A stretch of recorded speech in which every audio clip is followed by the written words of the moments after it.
এখন রাত 10:30, একটু পরেই শুনবেন সর্বশেষ বিশ্ব সংবাদ। আপনারা বিবিসি শুনছেন ঢাকায় FM 100, সিলেটে 88.8, রংপুরে 88.8। আপনারা যেখানে আছেন, বিবিসি আপনার সাথেই আছে।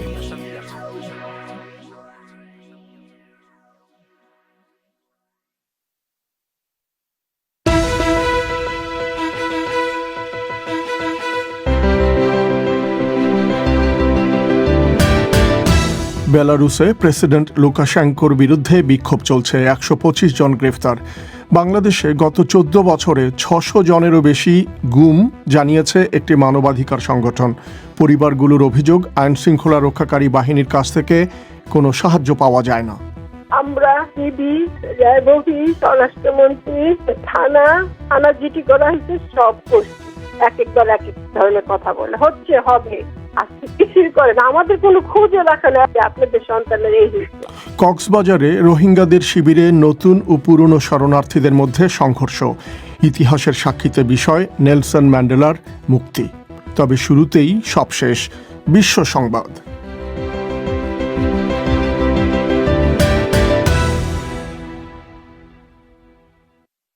বিবিসি বাংলা বিশ্ব সংবাদ পড়ছি মোয়াজ্জেম হোসেন। বেলারুসের প্রেসিডেন্ট আলেকজান্ডার লুকাশেঙ্কোর বিরুদ্ধে রাজধানী মিনস্কে আজ রোববার আরও একটি সমাবেশের আয়োজন করার চেষ্টা করলে দাঙ্গা পুলিশের সঙ্গে প্রতিবাদকারীদের সংঘর্ষ হয়েছে। পুলিশ বলছে 125 জনকে গ্রেফতার করা হয়েছে। হাজার হাজার মানুষ এখনও রাস্তা দখল করে আছে। অ্যাম্বুলেন্স ছাড়া আর কোনো গাড়ি সেদিক দিয়ে যেতে দেয়া হচ্ছে না।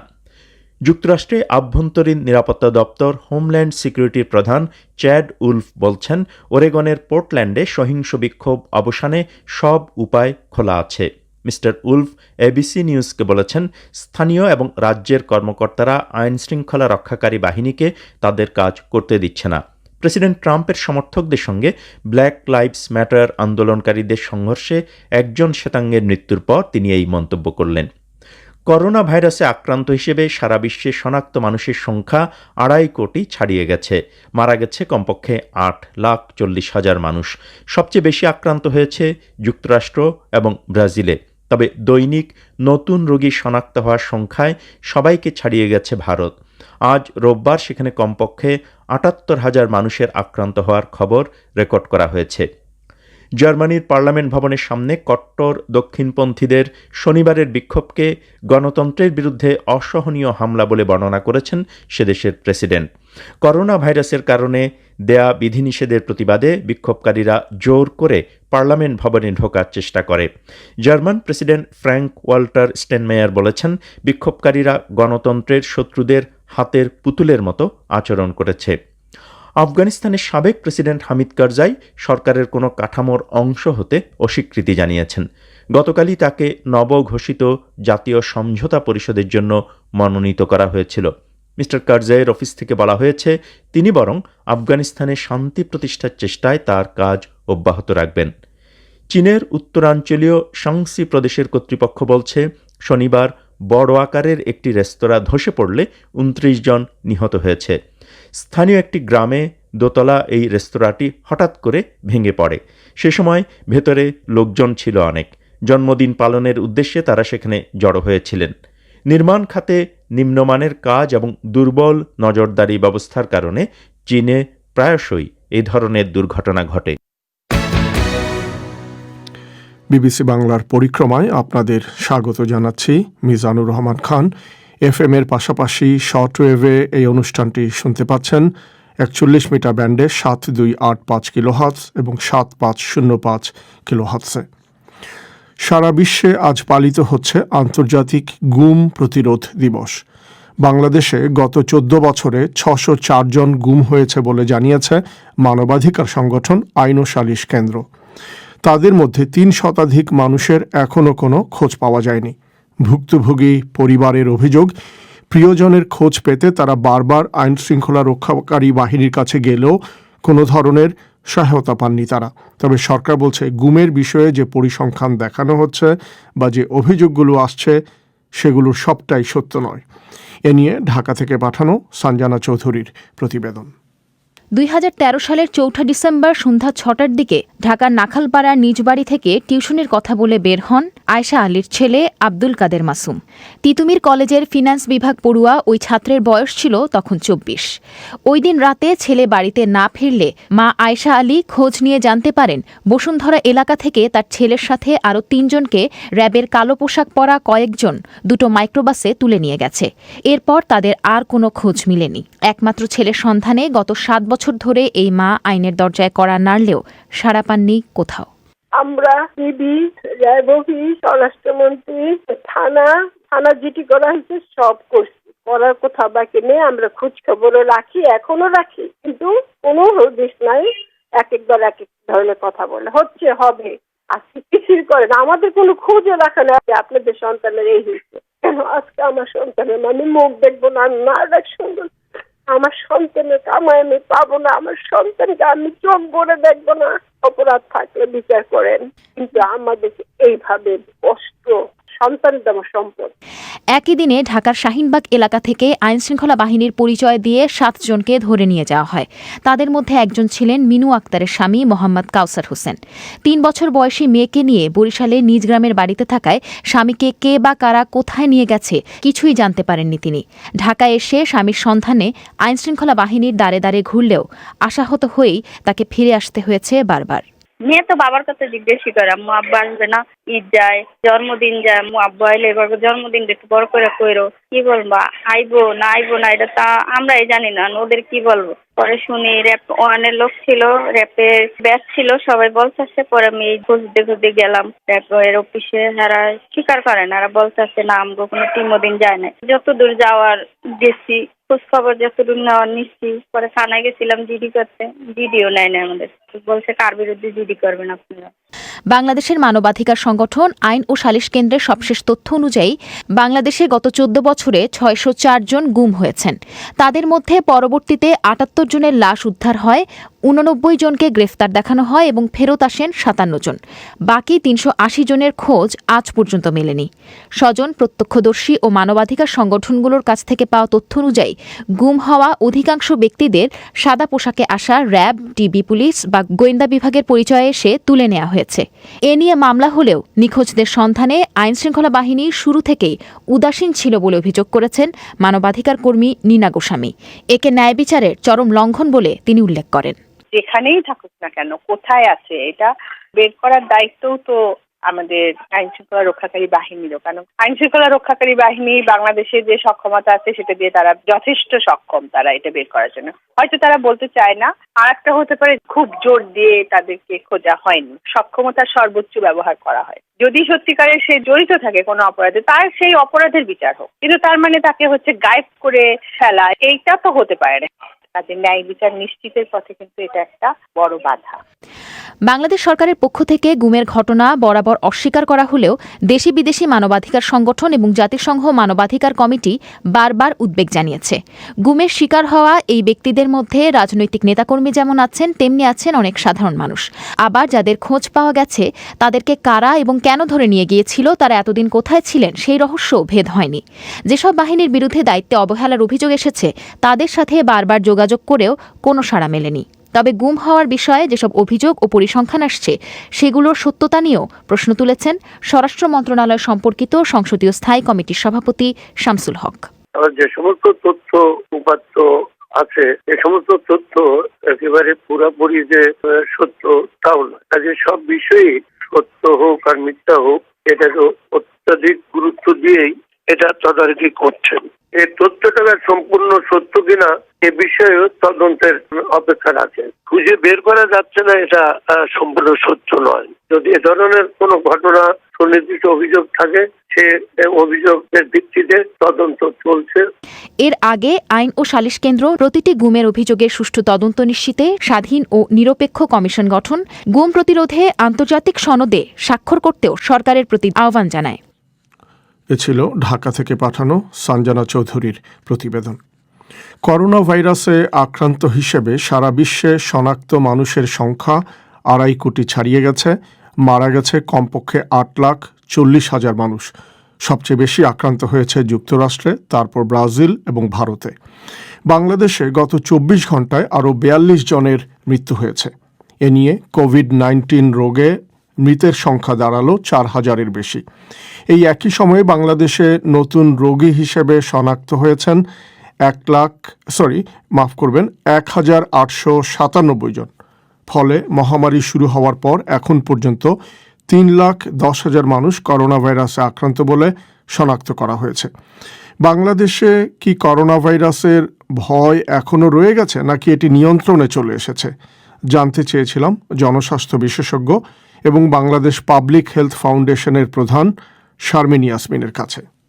না, এখনো নিয়ন্ত্রণের মধ্যে আসেনি এবং ভয়ের কারণ আছে, কিন্তু লোকজনের মধ্যে যেটা ভয়ের ভাবটা মনে হয় হারিয়ে যাচ্ছে। মানে প্রথম দিকে যে ভীতিটা ছিল জনগণের মধ্যে, তাহলে কিন্তু ভালো ছিল একটা, যে তারা সচেতনতার দিকে খেয়াল রাখতো। কিন্তু এখন যেটা ভয় ভীতিটা কিছুটা কম পরিলক্ষিত হচ্ছে, যার ফলে আমরা দেখছি চলাচল যেভাবে করছে একদমই সচেতনবিহীন ভাবেই করছে। তো এই জন্য আমাদের কিন্তু রিস্ক রয়ে গেছে। আপনি সেকেন্ড ওয়েভটা কিন্তু অনেক দেশে অলরেডি চলে এসেছে এবং আমরা যদি এইভাবে আমাদের শনাক্তের হারটা যদিও স্ট্যাটিস্টিক্যালি দেখাচ্ছে কম, বাট আমি বলেছি না যে এই সিস্টেমের কিছু ডিফিকাল্টি বা কিছু এখানে সংস্কার করা দরকার, না হলে কিন্তু আমরা সঠিক আসলে হিসাবটা পাবো না। তাহলে এরকম কমই আসতে থাকবে, কম আসতে আসতে মানুষের মনে যেটা হবে ভয় কমে যাবে এবং তারা হয়তো ভাববে, আপনি যেরকম আমাকে বললেন আমরা মনে হয় করোনা মুক্তই হয়ে যাচ্ছি, এরকম একটা ইমপ্রেশন, মানে একটা ভুল ধারণা তৈরি হতে পারে মানুষের মনে। কিন্তু একই সঙ্গে আপনি যদি প্রতিবেশী ভারতের দিকে তাকান এবং দক্ষিণ এশিয়ার অন্যান্য দেশগুলোর দিকে তাকান, সেই হিসেবে বাংলাদেশের অবস্থান তো ভালোই সেই দেশগুলোর তুলনায়। হ্যাঁ, সেটা আমি বলছি যে সেই তুলনায় ভালো, কিন্তু সেখানে কিন্তু অনেক টেস্ট হচ্ছে, আমাদের কিন্তু সেই তুলনায় টেস্ট হচ্ছে না, কন্ট্যাক্ট ট্রেসিং হচ্ছে না। কেউ যদি মনে করে তার পরিবারে আক্রান্ত হয়েছে, সেই পরিবার যদি সে নিজে মনে করে সদস্যদের নিয়ে যায়, তাহলে হয়তো টেস্টটা হচ্ছে। বাট এটা কিন্তু সরকারিভাবে কোনো উদ্যোগের আমি এখানে খুবই ভাটা পড়েছে। প্রথম দিকে যাও কিছুটা ছিল, এখন কিন্তু সেটা নেই। এভাবে যদি চলতে থাকে, এই অবস্থা যদি হয়, তাহলে সামনের যে দিনগুলো এবং সামনে শীতকালও আসছে, আপনার কি মনে হয় যে কোন দিকে যেতে পারে পরিস্থিতি? এখন যেভাবে আমরা চলাচল করছি এবং সবকিছু অলমোস্ট খুলে দেওয়া হয়েছে, খালি শিক্ষা প্রতিষ্ঠান ছাড়া, এখন আমরা যদি নিজেদেরকে সচেতন না রাখি, স্বাস্থ্যবিধি মেনে না চলি, কারণ জীবন হয়তো কিছুটা এগিয়ে নিতে হবে, আমাদেরকে কিছুটা হলেও এভাবে চলতে হবে, সেটা আমরা মেনে নিচ্ছি। কিন্তু আমরা যদি এরকম গা ছাড়া ভাবে খুব অসচেতন ভাবে চলি, সামনে ভয়াবহ একটা সময় আসবে আমাদের জন্য, তখন কিন্তু নিয়ন্ত্রণের বাইরে চলে যাবে। এখন কিন্তু হসপিটাল অ্যাডমিশন রেট অনেক কম, মানে এই কারণে যে যারা আছে খুব সিভিয়ারলি কিন্তু আক্রান্ত হওয়ার পরে তারা আছে, তার আগ পর্যন্ত বাড়িতে রেখে দিচ্ছে। কিন্তু এমন একটা পর্যায়ে যদি চলে আসে যে আপনার তখন বাড়িতে রেখে যারা ভাবছে খুব কনফিডেন্স যে আমি বাড়িতে ম্যানেজ করতে পারবো, অনেকে হয়ে গেছে 6 মাস হয়ে গেছে, তারা মনে করছেন যে আমি জানি এখন কি করতে হবে। কিন্তু অ্যাকচুয়ালি কিন্তু করোনা কিন্তু আপনার স্ট্রেনটা আপনার মিউটেশন হচ্ছে কিন্তু ক্ষণে ক্ষণে, কাজে সেটা কিন্তু আমরা জানি না এখন কোন স্ট্রেনটা আসলে আমাদের দেশের উপরে দিয়ে যাচ্ছে। কাজে এরকম যদি একটা ভয়াবহ একটা স্ট্রেন চলে আসে, পাশাপাশি যদি একই অসচেতন ভাবে আমরা চলি, তাহলে কিন্তু সেই তখন মানে আমি মনে করি যে সংক্রমণের হার খুব দ্রুত একটা অনিয়ন্ত্রিত পর্যায়ে চলে যেতে পারে। জনস্বাস্থ্য বিশেষজ্ঞ শারমিন ইয়াসমিন। বাংলাদেশে কক্সবাজারের উখিয়ায় কুতুপালং রোহিঙ্গা শিবিরে নতুন ও পুরনো শরণার্থীদের মধ্যে সংঘর্ষে বেশ কয়েকজন আহত হয়েছেন। স্থানীয় বাসিন্দা এবং রোহিঙ্গা শরণার্থীরা জানিয়েছেন 24শে অগস্ট রাত থেকে গত কয়েকদিন ধরে দফায় দফায় সেখানে সংঘর্ষ চলছে। ঢাকা থেকে সাইয়েদা আক্তার। কক্সবাজারে এই মুহূর্তে সব মিলিয়ে 33টি রোহিঙ্গা শিবির রয়েছে, যেখানে 11 লাখের বেশি রোহিঙ্গার বসবাস। বিশ্বের সবচেয়ে বড় শরণার্থী শিবির উখিয়ার কুতুপালং ক্যাম্প। এই ক্যাম্পেই সকাল থেকে রোহিঙ্গাদের দুই গ্রুপের মধ্যে সংঘর্ষ বাধে, যা প্রথমে ধাওয়া পাল্টা ধাওয়া, হাতাহাতি এবং এক পর্যায়ে গোলাগুলির ঘটনা ঘটে বলে জানিয়েছেন রোহিঙ্গা শিবিরের বাসিন্দারা। কুতুপালং ক্যাম্পের একজন বাসিন্দা বিবিসিকে বলছিলেন, সকাল 11টার দিকে অনিবন্ধিত রোহিঙ্গাদের একটি দল নিবন্ধিত রোহিঙ্গাদের ওপর হামলা চালায়।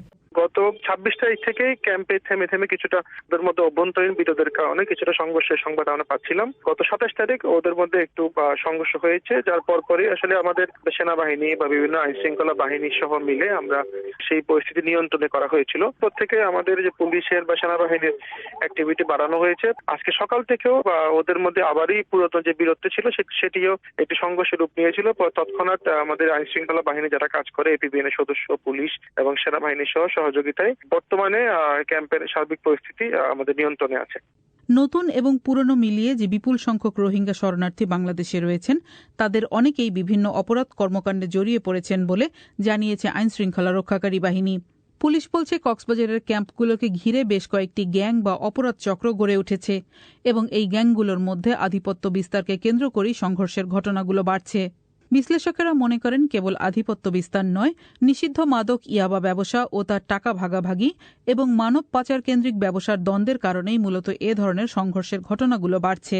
ঢাকা বিশ্ববিদ্যালয়ের আন্তর্জাতিক সম্পর্ক বিভাগের অধ্যাপক লাইলুফার ইয়াসমিন ব্যাখ্যা করছিলেন কিভাবে ক্যাম্পের এইসব দ্বন্দ্ব জাতীয় ও স্থানীয় পর্যায়ে নিরাপত্তার জন্য চ্যালেঞ্জ হয়ে উঠছে।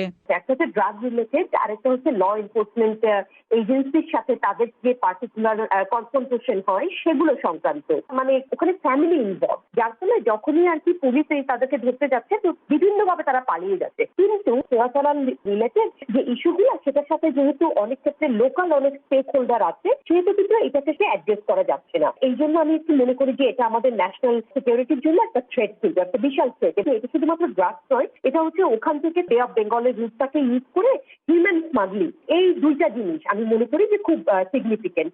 শরণার্থী ত্রাণ ও প্রত্যাবাসন কমিশনার মোহাম্মদ মাহবুব আলম তালুকদার বলছিলেন ক্যাম্পে অল্প জায়গায় অনেক মানুষ বসবাস করার ফলে শরণার্থীরা এক ধরনের মানসিক চাপে থাকে অনেক সময়, যা থেকে দ্বন্দ্ব সংঘাতের ঘটনা ঘটে থাকতে পারে। সিচুয়েশন আন্ডার কন্ট্রোল, এটা ওই একটু তাদের মধ্যেকার একটু অন্তদ্বন্দ্ব আর কি। এখন বিষয়টা হলো প্রায় 10 লক্ষ মানুষ যেখানে মাত্র 6,500 একরের মধ্যে আছে, তো আসলে তো তারা একটু মানসিক ভাবেও তো ট্রমাটাইজ। তো ওই দিক দিয়েও এখন আমরা তাদেরকে নিয়ে নেতৃবৃন্দদেরকে নিয়ে বসার পরে দেখি আসলে তাদের এই যে বিষয়টা কি আলোচনা করেই ব্যবস্থা নেব। এবং ল এনফোর্সিং এজেন্সি আছে, কঠিনভাবে শক্তভাবে আছে, কোনো অ্যালার্মিং কিছু না এটা। তবে কেবল ক্যাম্পের ভেতরে নিজেদের মধ্যে সংঘাত নয়, কক্সবাজারের স্থানীয় বাসিন্দাদের সাথেও রোহিঙ্গারা বিভিন্ন সময় সংঘর্ষে জড়িয়ে পড়েন এমন অভিযোগ রয়েছে স্থানীয় বাসিন্দাদের। ঢাকা থেকে সাইয়দ আক্তার। এবারে ইতিহাসের সাক্ষী।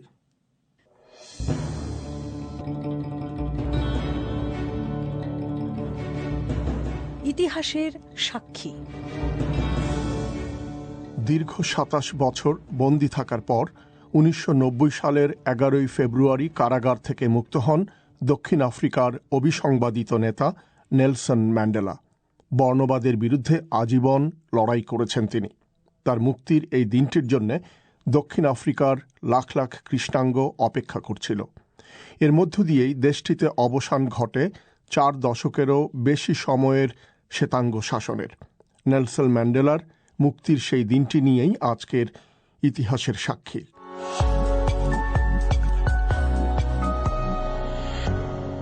ঐতিহাসিক সেই দিনটির কথা স্মরণ করেছেন তারই এক রাজনৈতিক সহকর্মী ভ্যালি মুসা। তিনি বলছিলেন নেলসন ম্যান্ডেলার মুক্তির ব্যাপারে তাদের কোনো প্রস্তুতি ছিল না, এজন্য তাদেরকে খুব দ্রুত কিছু পদক্ষেপ নিতে হয়েছিল। কিন্তু সবকিছু যে সেই পরিকল্পনা মতোই হয়েছে তা নয়। বিবিসির লুইস হিডালগোর সাথে তিনি সেই দিনটির গল্প করছিলেন। তারই সেই প্রতিবেদন পরিবেশন করছি মিজানুর রহমান খান।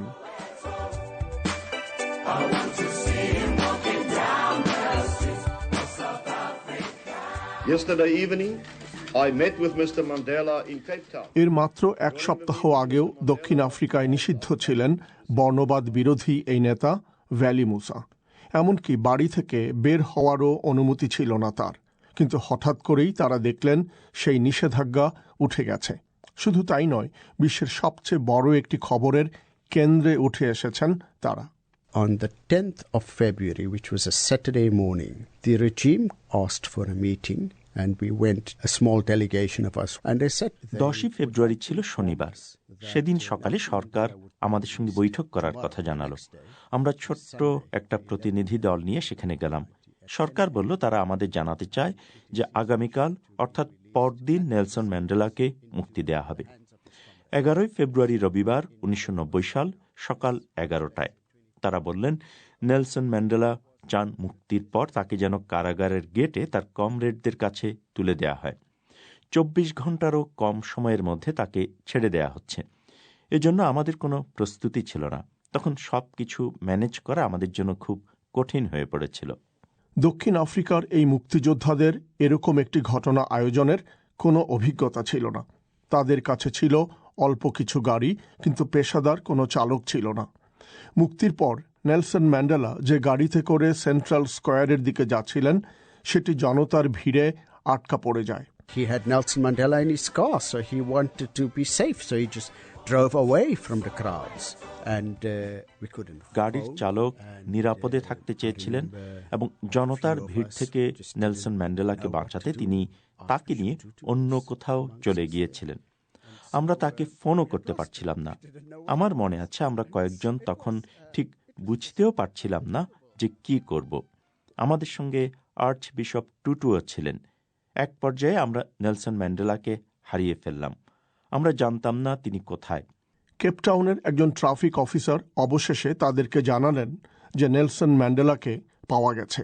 তিনি জানালেন স্থানীয় একজন রাজনৈতিক কর্মীর আত্মীয়দের সঙ্গে বসে তিনি চা খাচ্ছেন। নেলসন ম্যান্ডেলা টাউন হলের একটি ব্যালকনিতে এসে দাঁড়ালেন জনতার উদ্দেশ্যে ভাষণ দেওয়ার জন্য। সমবেত লোকজন তাকে দেখে উল্লাস প্রকাশ করল। বর্ণবাদী সরকার এই মানুষটিকে প্রায় 3 দশক কারাগারে বন্দী করে রেখেছিল। সমাবেশে যারা জড়ো হয়েছে তাদের অনেকেই এই প্রথম নেলসন ম্যান্ডেলাকে দেখতে পেলেন, কারণ মিস্টার ম্যান্ডেলা কারাগারে যাওয়ার পরেই তাদের অনেকের জন্ম হয়েছে। I stand here before you not as a prophet. জনতার উদ্দেশ্যে নেলসন ম্যান্ডেলা বললেন, কোনো মহান ব্যক্তি হিসেবে আমি আপনাদের সামনে দাঁড়িয়ে নেই, দাঁড়িয়ে আছি আপনাদের একজন বিনীত সেবক হিসেবে। নেলসন ম্যান্ডেলা রাষ্ট্রদ্রোহিতার অভিযোগে দোষী সাব্যস্ত হন 1964 সালে। এই অপরাধে তার সাজা হয়েছিল যাবজ্জীবন কারাদণ্ড। তার ছবি নিষিদ্ধ করা হয়েছিল, এমনকি তাকে উদ্ধৃত করে কিছু বলাও ছিল বেআইনি। কিন্তু এসব বিধিনিষেধ তার কারাকক্ষকে প্রতিরোধের আন্তর্জাতিক প্রতীক হয়ে উঠতে বাধা সৃষ্টি করতে পারেনি। 1980 দশকের শেষের দিকে দক্ষিণ আফ্রিকায় বর্ণবাদ প্রথার বিরুদ্ধে কৃষ্ণাঙ্গদের তুমুল আন্দোলন গড়ে ওঠে। সারা পৃথিবীর মানুষ প্রত্যক্ষ করে সহিংসতা, ধর্মঘট, বয়কট ও আন্তর্জাতিক নিষেধাজ্ঞা। 1990 সালের 2 ফেব্রুয়ারি প্রেসিডেন্ট FWD ক্লার্ক পার্লামেন্টে দাঁড়িয়ে বর্ণবাদী শাসনের অবসানের কথা ঘোষণা করলেন। The steps that have been decided are the following. The banning order on the ANC and other political organizations. African national Congress, ANC এবং অন্যান্য রাজনৈতিক সংগঠনের উপর থেকে নিষেধাজ্ঞা তুলে নেওয়া হলো। আমার মতো রাজনৈতিক নেতাদের উপর থেকেও নিষেধাজ্ঞা প্রত্যাহার করা হলো। কিন্তু সেদিন তার আগেই ভ্যালি মুসা নিষেধাজ্ঞা অমান্য করে পার্লামেন্টের বাইরে বিশাল এক প্রতিবাদ বিক্ষোভে নেতৃত্ব দিচ্ছিলেন। এই আইন অমান্য করার ঘটনা এমন এক সময়ে ঘটে যখন প্রেসিডেন্ট পার্লামেন্টের ভেতরে ভাষণ দিচ্ছেন। It's very, very rare to have a demonstration of that sort anywhere in the world or at any time in history where you... এই ধরনের বিক্ষোভ ছিল খুবই বিরল ঘটনা। ওই সমাবেশের দাবি ছিল ANCর উপর থেকে নিষেধাজ্ঞা প্রত্যাহার করা এবং নেলসন ম্যান্ডেলা সহ অন্যান্য রাজবন্দীদের মুক্তি। তখন শাসকরা ঘোষণা করল যে তারা এসব দাবি মেনে নিচ্ছে। ফলে আমি যে বেআইনি কাজ করছিলাম তখন হঠাৎ করেই সেটা আর বেআইনি থাকল না। সরকার তখনও ঘোষণা করেনি যে নেলসন ম্যান্ডেলাকে কখন মুক্তি দেওয়া হবে। শুধু বলা হয়েছে তাকে মুক্তি দেওয়ার কথা। মিস্টার ম্যান্ডেলাকে স্বাগত জানানোর জন্য যে কমিটি গঠন করা হয়েছিল তার একজন সদস্য ছিলেন এই ভ্যালি মুসা। এর 8 দিন পর সরকারের পক্ষ থেকে তাকে ফোন করে বৈঠকে ডাকা হলো এবং সেদিনই বলা হলো যে নেলসন ম্যান্ডেলাকে পরের দিন মুক্তি দেওয়া হচ্ছে। It was a rather short meeting. They said to us that it is his wish to be released at the prison gates. বৈঠক খুব অল্প সময় স্থায়ী হয়েছিল।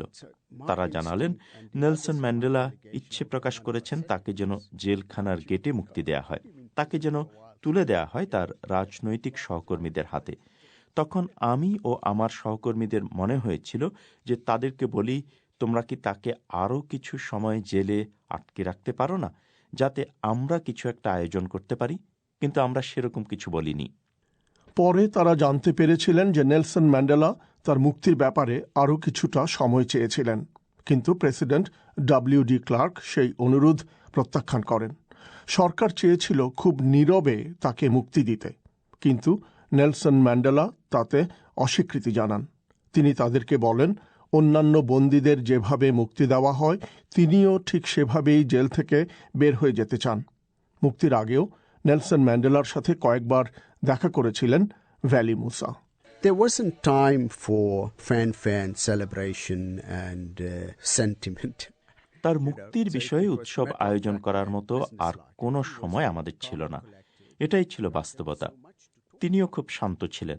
তার পরদিন কি হবে এসব বিষয়ে আমরা অনেক কিছু আলাপ করেছিলাম। কিন্তু নেলসন ম্যান্ডেলা চেয়েছিলেন জেল থেকে বের হওয়ার পর জোহানেসবার্গে যাওয়ার আগে তিনি কেপটাউনে জনতার উদ্দেশ্যে ভাষণ দেবেন। কারাগার থেকে তাকে সেন্ট্রাল স্কোয়ারে নিয়ে যাওয়ার জন্য স্থানীয় একজন রাজনৈতিক কর্মীর কাছ থেকে একটি গাড়ি ধার করতে হয়েছিল। লোকজনকে বলা হয়েছিল সেখানে জড়ো হতে।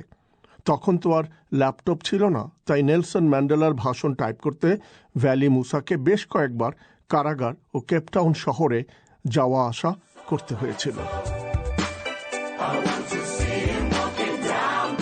হাতে একেবারেই সময় ছিল না, ফলে নেলসন ম্যান্ডেলার স্ত্রী উইনি ম্যান্ডেলা, এএনসির আরও কয়েকজন নেতা তখন জোহানেসবার্গ থেকে একটি ভাড়া করা বিমান নিয়ে এসেছিলেন কেপটাউনে।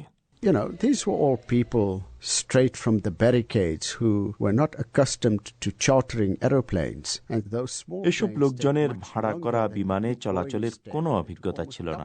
এছাড়াও একটা বোয়িং যতখানি সময় নেয়, ছোট্ট বিমানগুলো তার চাইতেও অনেক বেশি সময় নিয়ে থাকে। তারা প্রায় দ্বিগুণ সময় নিয়েছিল। তাদের আসতে দেরি হয়, ফলে 2 থেকে 3 ঘন্টা পর নেলসন ম্যান্ডেলাকে মুক্তি দেওয়া হয়েছিল।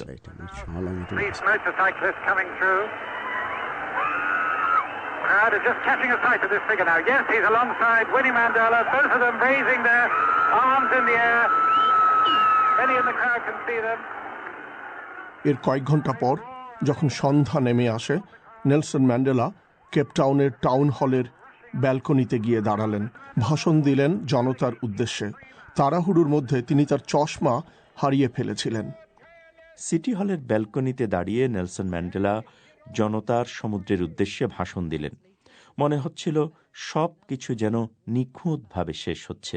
স্বাধীনতার জন্য সংগ্রামী বহু মানুষ তাদের জীবনে কখনো এ ধরনের চিত্র দেখতে পারে না, কিন্তু আমি সেই দৃশ্যটা দেখেছি এবং এই মুহূর্তটি সারা জীবনই আমার সাথে থেকে গেছে।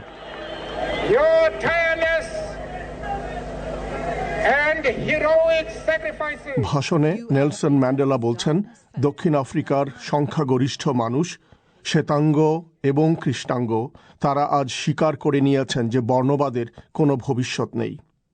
নেলসন ম্যান্ডেলা 1994 সালে দক্ষিণ আফ্রিকার প্রেসিডেন্ট নির্বাচিত হন। তিনি ছিলেন দক্ষিণ আফ্রিকার প্রথম কৃষ্ণাঙ্গ প্রেসিডেন্ট। ভ্যালি মুসা পরে ম্যান্ডেলা সরকারের একজন পরিবেশ মন্ত্রী হিসেবে দায়িত্ব পালন করেছেন। অনুষ্ঠানটি পুনঃপ্রচারিত হল। শেষ করার আগে সংবাদ শিরোনাম: বেলারুসে প্রেসিডেন্ট লুকাশেঙ্কোর বিরুদ্ধে বিক্ষোভ চলছে, 125 জন গ্রেফতার। আগামীকালের অনুষ্ঠান শোনার আমন্ত্রণ জানিয়ে বিবিসির লন্ডন স্টুডিও থেকে আমি মিজানুর রহমান খান আজকের মতো এখানেই বিদায় নিচ্ছি। ধন্যবাদ ব্যস্ততার মধ্যে আমাদের অনুষ্ঠান শোনার জন্য। ভালো থাকবেন।